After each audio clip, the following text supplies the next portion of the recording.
صحیح بخاری میں آپ کو کتاب العلم چیپٹر میں یہ حدیث مل جائے گی. امام بخاری نے کتاب العلم چیپٹر میں ایک پورا باب باندھا ہے کہ نبی علیہ السلام کے مبارک زمانے میں حدیثیں لکھی بھی جاتی تھی. منکرین حدیث کا انہوں نے رد کیا ہے اور اس میں پوری سند کے ساتھ یہ بات لے کے آئے کہ سیدنا ابو ہریرہ رضی اللہ تعالیٰ عنہ کہتے ہیں کہ مجھ سے زیادہ احادیث عبداللہ بن عمرو بن عاص کے پاس ہے، کیونکہ میں حدیثیں زبانی یاد رکھتا ہوں اور وہ حدیثیں لکھ لیتے ہیں. تو اس میں احادیث کا لفظ موجود ہے، یعنی نبی علیہ السلام کے زمانے میں یہ لفظ اسٹیبلش تھا. اسی کو سپورٹنگ وہ حدیث ہے جو سنن ابی داؤد کے اندر ہے، مسند احمد میں ہے کہ نبی صلی اللہ علیہ وآلہ وسلم کی مجلس میں جب عبداللہ بن عمرو بن عاص بیٹھا کرتے تھے تو وہ کہتے ہیں کہ میں آپ علیہ السلام سے جو کچھ سنتا تھا نا وہ لکھ لیتا تھا. مجھے بعض اصحاب نے منع کیا کہ آپ علیہ السلام بھی ایک انسان ہے، بعض اوقات غصے کے عالم میں ہوتے ہیں، تو میں نے پھر حدیثیں لکھنا چھوڑ دیں. کچھ عرصہ بعد نبی علیہ السلام نے مجھ سے پوچھا تو آپ صلی اللہ علیہ وآلہ وسلم سے میں نے عرض کی کہ یہ وجہ تھی، مجھے آپ کے ساتھیوں نے منع کیا. تو آپ نے اپنی مبارک زبان یوں پکڑ کر فرمایا کہ اللہ کی قسم اس زبان سے حق کے سوا کچھ نہیں نکلتا. الحمدللہ. تو یعنی یہ بات ثبوت ہے کہ احادیث لکھی جاتی تھی. اچھا، یہ میں اس کوشچن کے جواب کے طور پہ حجیت حدیث کو آج ڈسکس نہیں کر رہا ہوں. جو منکرین احادیث کی طرف سے فتنے اٹھائے جاتے ہیں وہ آلریڈی میری کئی ایک ویڈیوز ریکارڈڈ ہیں. مسئلہ نمبر 36 ضعیف الاسناد اور من گھڑت احادیث کے فتنے کا تحقیقی جائزہ. اسی طریقے سے حال ہی میں کوشچن ریکارڈ ہوا تھا صحیح مسلم کا مقدمہ، امام مسلم کا مقدمہ میں نے کور کیا ہے. اسی طریقے سے ایک اور ویڈیو ہے مشکات المصابیح کا مکمل تعارف، اس میں میں نے احادیث کے حوالے سے احادیث کی کتابیں کون سی ہیں اہل سنت کے ہاں، انٹرنیشنل نمبرنگ کیا ہوتی ہے، حدیث کو تلاش کرنے کا طریقہ کیا ہے، اس کے صحیح اور ضعیف ہونے کا حکم کے اعتبار سے بڑی تفصیلی گفتگو کی ہے. آج میں اسپیسیفکلی یہ جو ورڈ حدیث ہے اس کے حوالے سے ڈسکشن کر رہا ہوں تاکہ وہ موضوع پھر بدل نہ جائے. یہ اس قسم کی کئی باتیں تو میں آلریڈی ریکارڈ کروا چکا ہوں، لیکن آج چونکہ موضوع ایک ڈیفرنٹ ہے اس لیے میں اس اعتبار سے جو اس سے متعلقہ چیزیں ہیں نا وہ آپ لوگوں کے گوش گزار کرنا چاہ رہا ہوں. تو یہ جو حدیث کا ورڈ یعنی نبی علیہ السلام کے زمانے میں مستعمل تھا، صحابہ کرام اسے یوز کرتے تھے. صحیح بخاری اور صحیح مسلم دونوں میں حدیث موجود ہے. نبی صلی اللہ علیہ وآلہ وسلم نے فرمایا جس شخص نے میری طرف کوئی ایسی بات، ایسی حدیث منسوب کی جو میں نے نہیں فرمائی تو ایسا شخص پھر اپنا مقام جہنم میں دیکھ لے، والعیاذ باللہ تعالی. تو یعنی نبی علیہ السلام کے اوپر جھوٹ باندھنا یہ جہنم میں لے جانے والے اعمال میں سے ایک عمل ہے. اسی طریقے سے صحیح مسلم میں مقدمہ کے اندر، مقدمے میں صحیح مسلم کے ایک حدیث موجود ہے. نبی صلی اللہ علیہ وآلہ وسلم نے فرمایا کہ آخری زمانے میں ایسے لوگ آئیں گے جو تم سے ایسی ایسی احادیث بیان کریں گے جو تمہارے آباء و اجداد نے بھی نہیں سنی ہوں گی. اور اس میں آپ نے الفاظ استعمال کیے کہ ایسے دجال اور گمراہ لوگ آئیں گے، وہ ایسی ایسی احادیث بیان کریں گے جو تمہارے آباء و اجداد نے بھی نہیں سنی ہوں گی. ان سے بچنا، وہ کہیں تمہیں فتنے میں مبتلا نہ کر دیں، کہیں تمہیں گمراہ نہ کر دیں. یہ دونوں الفاظ آپ علیہ السلام نے استعمال کیے. اور یہ امام مسلم نے مقدمے میں یہ حدیث لی یہ چیز بتانے کے لیے کہ حدیثیں گھڑی جا رہی ہیں، کیونکہ یہ سلسلہ تو یہ صحابہ کے دور کے اندر ہی شروع ہو گیا تھا. ظاہر ہے کہ اسلام نے رومن اور پرشین امپائر کو گرایا ہوا تھا، وہاں کی عوام الناس میں اسلام کے خلاف نفرت پائی جاتی تھی، تو انہوں نے اپنی دشمنی اتارنے کے لیے سارے معاملات کیے. یہ تو اللہ کی کروڑوں رحمتیں ہوں محدثین کے اوپر جنہوں نے بڑی محنت کر کے صحیح اور ضعیف کا فرق کر کے چیزوں کو بڑی محنت کے ساتھ اسناد کے ساتھ جمع کیا. تو یہ امام مسلم یعنی یہ آج کے زمانے کی بات نہیں، وہ اس زمانے میں بھی سمجھتے تھے کہ حدیثیں گھڑی گئی ہیں. اور میں نے مسلم کا جو مقدمہ کور کیا اس میں آپ دیکھیں میں نے اس طرح کی کئی ایک باتیں کور کی ہیں، یعنی میری زندگی کے اہم ترین لیکچرز میں سے ہے وہ صحیح مسلم کا مقدمہ. اس میں ساری کریٹیکل جو چیزیں تھیں میں نے وہ ایک ایک کر کے کور کی ہیں. تو بعض اوقات لوگ سمجھتے ہیں کہ یہ شاید وہ پکڑ کے ہم پہ فٹ کرنا شروع کر دیتے ہیں کہ جی ایسے لوگ آئیں گے جو ایسی حدیثیں بیان کریں گے جو ہمارے باء و اجداد نے نہیں سنی ہوں گی. اور ان کے باوجداد جن کے باوجداد نے نہ کبھی قرآن ترجمے سے پڑھا، عربی سیکھنا تو بڑی دور کی بات ہے، نہ کبھی بخاری کی شکل دیکھی. بخاری کا پہلا ترجمہ تو 8 سے 100 سال پہلے ہوا ہے، پہلے تو عربی میں تھی.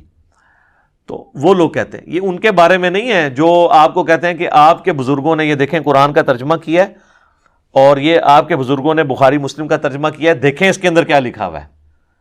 تو وہ تو ظاہر دجال نہیں ہوں گے، کیونکہ ترجمہ کرنے والے تو آپ کے علماء ہیں، ہم تو صرف بیچ میں مڈل مین ہیں. تو یہ نہ ہو کہ جو بخاری مسلم سے حدیثیں پیش کر رہا ہے اس کو ہی کہنا شروع کر دیں کہ ہمارے آباء و اجداد نے نہیں سنی. ان آباء و اجداد سے مراد ہیں جو اہل علم ہے، جن کے آباء و اجداد نے قرآن ہی نہیں ترجمے سے پڑھا. بخاری مسلم بیچاروں نے کہاں سے پڑھنی ہے؟ بلکہ وہ جن علماء کے پاس اٹھتے بیٹھتے تھے وہ بھی اپنے بزرگوں کی کتابیں پڑھتے رہے، تو ان کے بارے میں نہیں ہے. تو میں ساتھ ساتھ جو ہے نا وہ کنسیپٹ کلیئر بھی کر دیتا ہوں، کسی کے دماغ میں کوئی بات آ جائے. تو اس میں بھی الفاظ ہیں کہ ایسی ایسی احادیث بیان کریں گے.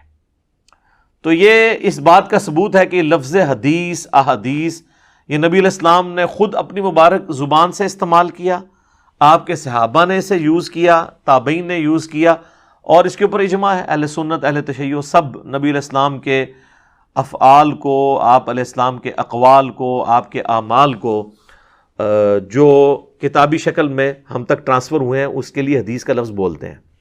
ایک تو ہے سنت. سنت اور حدیث میں ایک فرق ہے. آج کی ڈیٹ میں سنت اور حدیث انٹرچینجبل الفاظ ہیں، یہ بھی ذرا ذہن میں رکھیے گا. نبی علیہ السلام کے مبارک زمانے میں چونکہ لوگ اپنی کرائمنگ کے اوپر ناز کرتے تھے تو وہ چیزوں کو زبانی یاد رکھتے تھے، اور پھر ان کا سورس آف نالج نبی علیہ السلام کو دیکھنا بھی تھا. آپ علیہ السلام جب دنیا سے چلے گئے تو پھر خلفائے راشدین اور صحابہ کو لوگ دیکھ کے علم حاصل کرتے تھے. یعنی ان کو تو حدیث کی کتابیں پڑھنے کی ضرورت نہیں تھی نماز کا طریقہ سیکھنے کے لیے، وہ تو ڈائریکٹ دیکھتے تھے کہ صحابہ کرام نے کیسے نماز پڑھی، ویسے پڑھنا شروع کر دیتے تھے تابعین، اور اس طریقے سے چیزیں ٹرانسفر ہوتی تھی. یہ تو 30 صدی ہجری کے اندر آ کے اللہ تعالیٰ نے امت کے جو خیرخواہ محدثین تھے ان کو یہ بات سجھائی کہ بھائی یہ آپ اس ریکارڈ کو ریٹن فارم میں لے آئیں، ورنہ یہ آہستہ آہستہ لوگ امت کے وسیع تر مفاد میں دین میں اپنی طرف سے بدعت داخل کریں گے. جس طرح آپ دیکھیں سب کانٹیننٹ میں پچھلے 100 سال کے اندر کتنی چیزیں دین میں داخل ہو چکی ہیں. تو یہ اللہ کا شکر ہے کہ دین آج سے آلموسٹ سنت جو دین کا ایک جزو لازم ہے قرآن کے بعد، وہ آج سے 1200 سال پہلے کتابوں میں فریز ہو گئی ہے. آج بخاری اور مسلم آپ کو 1200 سال کا سفر طے کروا دیتے ہیں. یہ آج سے 1200 سال پہلے دین کیا تھا. ان 1200 سال میں جو ہزاروں بدعات اور ہزاروں عقائد کی خرابیاں اسلام کے اندر داخل ہوئی ہیں وہ سب کی سب آپ دور کر کے ڈائریکٹ 1200 سال پہلے سنت کے حوالے سے پہنچ سکتے ہیں. قرآن میں تو الحمدللہ ہمارے پاس عقائد محفوظ ہیں، سنت کی میں بات کر رہا ہوں. تو یہ تو محدثین کا احسان ہے کہ انہوں نے ایک علم کو اس اعتبار سے فریز کر دیا کہ آپ 1200 سال کی چھلانگ لگا سکتے ہیں. یعنی اگر میں بتاؤں بخاری مسلم میں یہ لکھا ہے تو میں آپ کو 1200 سال پہلے جو دین موجود تھا دنیا میں وہ بتا رہا ہوں. تو اس کے بیچ میں جو کچھ داخل ہوا ہے اس کو آپ سائڈ پہ کریں.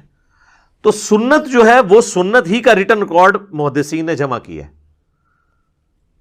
صحابہ نے نبی علیہ السلام سے سیکھا، تابعین نے صحابہ سے، تبع تابعین نے، اس طریقے سے تبع تابعین کے دور کے اندر یہ سب کچھ اسٹیبلش ہو گیا. جو بخاری و مسلم میں حدیث ہے کہ سب سے بہتر زمانہ میرا ہے، پھر میرے صحابہ کا، پھر ان کا جو ان کو دیکھیں، پھر ان کا جو ان کو دیکھیں. یعنی نبی علیہ السلام نے ان زمانوں کی تعریف فرمائی ہے، اپنے بعد صحابہ، تابعین اور تبع تابعین. تو یہ آلموسٹ 300 سال کا پیریڈ جو ہے اس کے اندر حدیث کی ساری کتابیں لکھی جا چکی تھی. تو یہ امت پہ احسان ہے. تو جو لوگ کہتے ہیں نا جی سنت اور حدیث میں فرق ہے، جی وہ سنت ہے عملی تواتر سے چلتی ہے. سر سنت عملی تواتر سے چلتی ہے اس صورت میں جب سنت وہ ہو جس پہ اجماع امت ہو. مثلا نمازیں 5 ہیں، سنی شیعہ اور باقی تمام ان کے آف شوٹس کا اتفاق ہے. نماز قبلہ رخ پڑھنی ہے، اتفاق ہے. ہم تو مانتے ہیں کہ اجماع امت اور جو سنت عملی تواتر سے ٹرانسفر ہو رہی ہے وہ اتنی بڑی دلیل ہے کہ قرآن کی اتھینٹسٹی بھی وہی ہے. آج کی ڈیٹ میں ہمارے سامنے تو قرآن نازل نہیں ہوا، ہمیں کیسے پتا چلے کہ اللہ کی کتاب ہے؟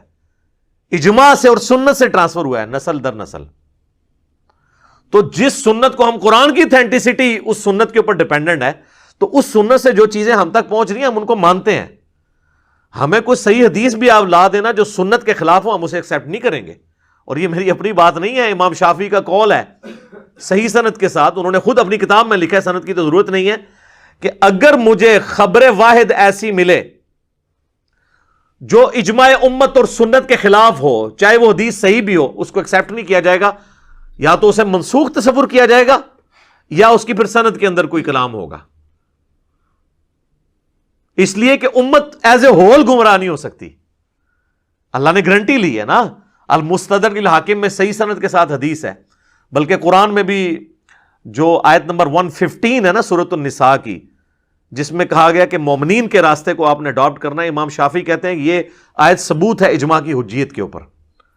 اس کو سپورٹو المستدرک للحاکم کی حدیث ہے 399 نمبر کے، نبی علیہ السلام نے فرمایا میری امت کبھی بھی گمراہی پر جمع نہیں ہوگی، جماعت پہ اللہ کا ہاتھ ہے.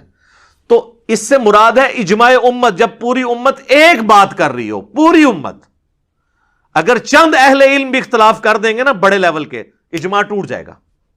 مثلا یہ لوگ کہتے ہیں جی وہ 4 مسلوں پہ اجماع ہوا تھا، جو سلطنت عثمانیہ نے تلوار کے زور پہ خانہ کعبہ میں 4 مسلح آلموسٹ 400 سال تک ڈال کے رکھے. سعودی حکومت نے آ کے اٹھائے، اللہ کا شکر ہے 100 سال ہو گئے دنیا میں سکون آ گیا. ورنہ آج کل جو گورے مسلمان ہوتے ہیں وہاں جا کے حج کرنے کے لیے جاتے ہیں تو وہ پریشان ہوتے ہیں کہ میں نے کس امام کے پیچھے نماز پڑھنی ہے.